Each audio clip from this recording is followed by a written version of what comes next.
সেই বন্ধুসকল মোৰ আজি ঘৰৰ মানে মুৰ্গী ক'ত কণী পাৰে দেখাম।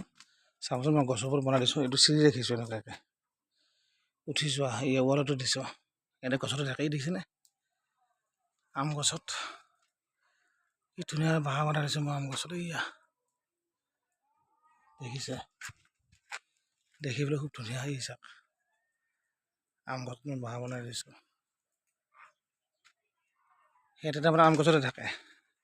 এতিয়া চাবচোন মই ওপৰলৈ যাম, কণী আছে নে নাই চাম, কণী ক'ত ক'ত পাৰে।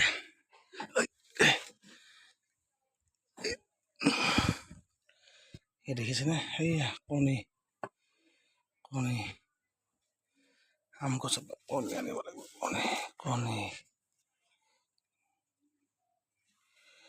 কণী এটা আনিলোঁ আৰু আছে এইটো কলহ ক'ত বান্ধি দিছোঁ মই, উঠি চাব লাগিব। এই দেখিছে কণী ক'ত আছে কণী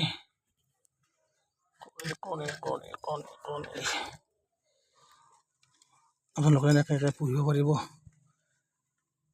মোৰ গোটেই মুৰ্গী আম গছতে থাকে, আছে 20টামান আছে মুৰ্গী। লোকেল কণী খাই থাকোঁ আৰু ঘৰৰে। আপোনালোকক এবাৰ দেখালোঁ আৰু মই আম গছত যে মোৰ মুৰ্গী থাকে,